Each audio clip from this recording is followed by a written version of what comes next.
This is Newcap News. Good evening and thanks for joining us. An investigation is underway into the alleged intentional release of oil that took place on Tuesday northeast of Lloydminster. Angie Mellon with the latest. The City of Lloydminster operations team, along with the fire department, responded to a report of spilled crude oil near the wastewater treatment plant. It is alleged to have come from a large transport truck. At this time, it does appear to be an intentional release. The Saskatchewan Water Services Agency, as well as the Lloydminster RCMP, are involved in this investigation and will be working further to find the persons responsible. According to the Saskatchewan Ministry of Environment, the environmental impact is limited to surface cleanup, and there is no danger to drinking water. It was a concrete culvert type of storm system, and so it was all contained. Nothing was released or no danger of it getting into any water bodies or any other infrastructure. It is estimated that between 1,000 and 2,000 liters of oil was released into the storm culvert, and the investigation is underway. But if anyone has information on this release, they're strongly encouraged to contact the Public Safety Office of Lloydminster, as well as the Lloydminster RCMP. The fire chief adds that remediation efforts are ongoing and should be wrapped up in a couple of days. For Newcap News, I'm Angie Mellon. And the dissolution of the Lloydminster Economic Development Corporation is underway. On Monday, City Council took the first steps to bring the agency in-house. There's been offers made for the staff to join the city, and I believe I can safely say that those offers have been accepted. So the people from LEDC have been brought in to the city. Council voted to repeal the bylaw used to establish the LEDC as an arm's-length agency. The move means the city will no longer have to report corporate financing on a fiscal basis.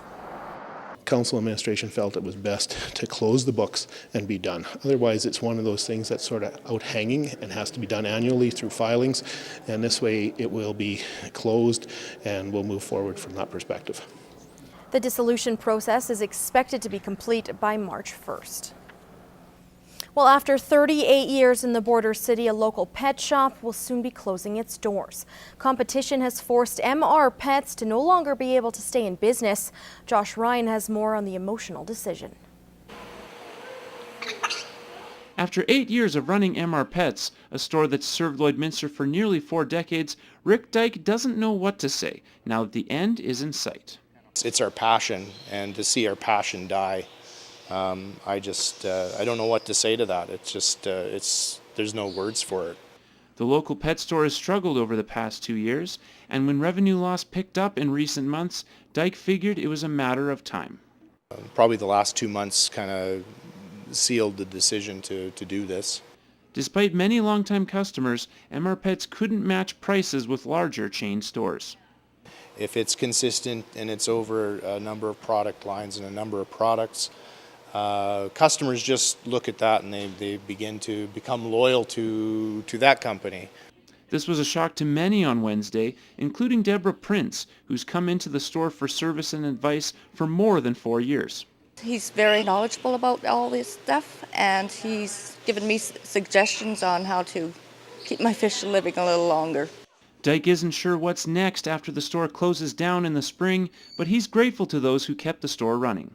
Without them, we wouldn't have been here this long. And now, customers like Prince will have to look somewhere else. I guess I'll be Googling and trying to do the best I can. Josh Ryan, Newcap News.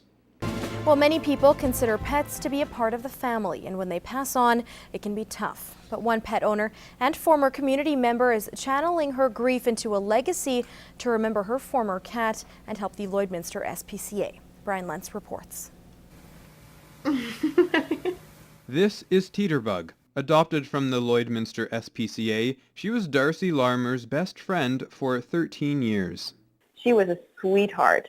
She absolutely would never, claw or scratch or bite. She was just there to love. But when Teeterbug was diagnosed with an incurable cancer, Darcy had a tough choice to make. So I had to make that difficult decision to, one, let her continue to be in a little bit of discomfort and eventually deteriorate, perhaps at a time when I wasn't home, or later to rest peacefully. And I was the most difficult decision I've ever had to make. After laying Teeterbug to rest, Darcy was motivated to begin a GoFundMe campaign to raise $10,000, to which she will add an extra $5,000 herself. A former board member, the money raised will become a legacy fund for the Lloydminster SPCA. It's there for years to come, and then when the time comes that we do need that, whether it's for maybe spay neuters or maybe an adoption or whatever that amount leads to, ultimately that's there for when we need it. Punchon adds it means a lot when people donate to the shelter to remember their pets, saying any donation, no matter how small, is worthwhile. For us, that really motivates us to do our work, right? Because people care about it. They want to share the story of their animals, how we've touched their lives. Like that's what we do, and that's what's so important to us is making that difference. For Darcy, she is relieved to turn the experience into one that benefits her hometown. Fueling that grief into something constructive, something positive, and in doing so, memorializing her and leaving a bit of a legacy.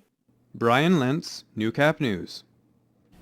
Well, moving on to post-secondary education is usually an exciting time in a person's life, but for many Aboriginal students, leaving home can make for a difficult transition. Gina Martin shows us how a new Indigenous support specialist at Lakeland College is helping bridge the gap between cultures. It's one of those weeks at Lakeland College where students are hitting the books, studying and preparing for fast approaching midterms. It can be a stressful time for any student, but add on adjusting to a new cultural environment and the whole experience can be overwhelming.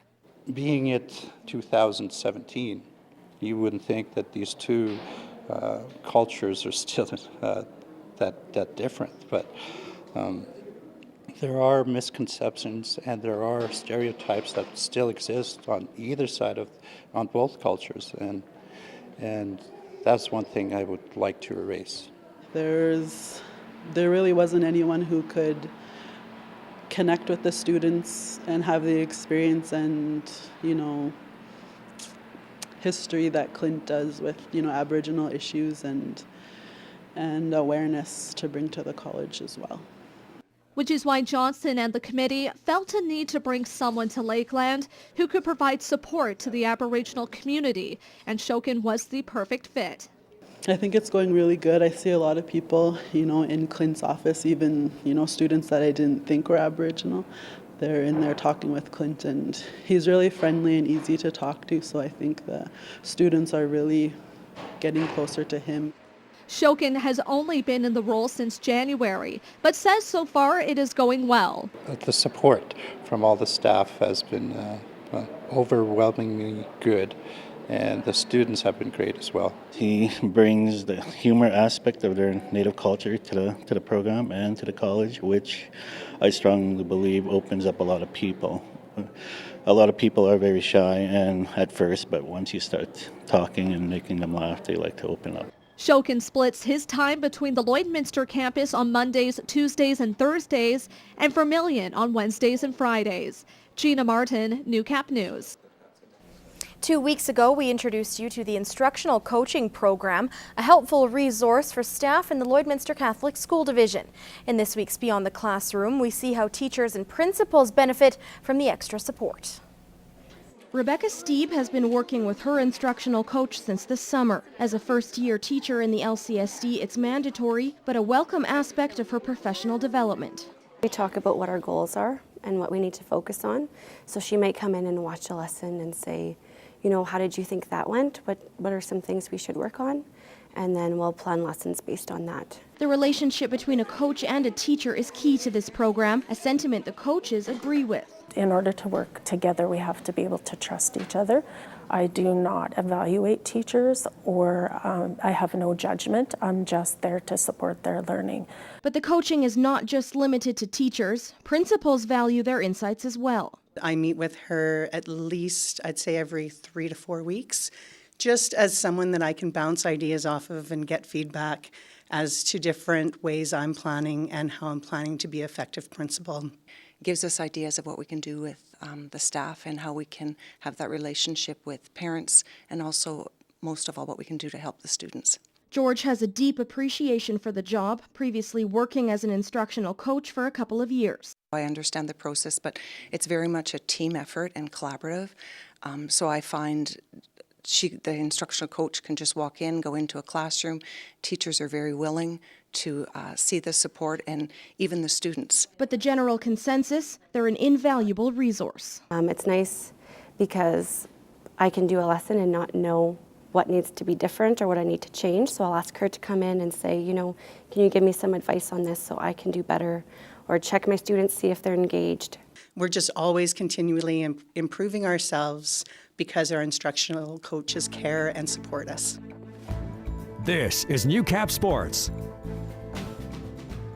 Well, another Bobcats team is having a tremendous February.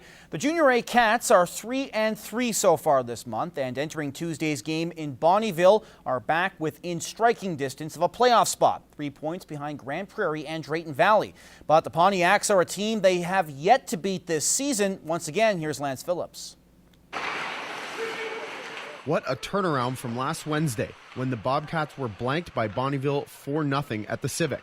Some tenacious defensive play and a timely goal helped Lloydminster earn its 13th win of the season, 2-0 over the Pontiacs. They're competing, the will to win is there. They're tasting victory, and they're enjoying it in there, and I couldn't be more prouder than for those guys. They've worked hard all year, and now it's paying off, and they're getting rewarded, and they're having fun in there. Number one, we ran into a hot goalie. Austin McGrath broke our game plan down, and one of the good lessons that we can take away from in a situation like this is that this is a real preview of what playoffs are going to be like. Everybody's going to be dialed in and focused, and although I thought he was spectacular tonight, we could have done some things to make sure that we get better scoring opportunities. For the Bobcats, this is where the win was produced, between the pipes.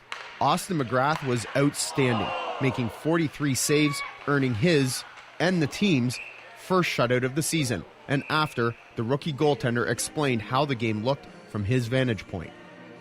I don't know if I'd say it moves slower at all. It's just, that extra half second you see the puck coming off the stick a little earlier, or you're finding the puck through traffic, you're finding that lane that you might not find another night. He's so calm in the net and just confidence. He's just, he's a pro. He is. He just handles himself like a professional. We're tying up guys in front of the net these last few games, not giving those second, third opportunities. We're clearing rebounds that are laying around, so that helps a lot too. You're not having to make 3 or 4 saves in a sequence. It's one, the puck's gone, and you're set for the next shot. It's fun. It's a fun time of year, and the boys are responding, and it's great to be at the rink now. 2 weeks ago, the Bobcats looked like the only AJHL North team that would miss the postseason. And those thoughts came from Clayton himself. But now he feels like the team's found its winning attitude. And the gleam in his eye and the hop in his step is proof enough that the players' newfound demeanor is very contagious. Lance Phillips, Newcap Sports, Bonnyville.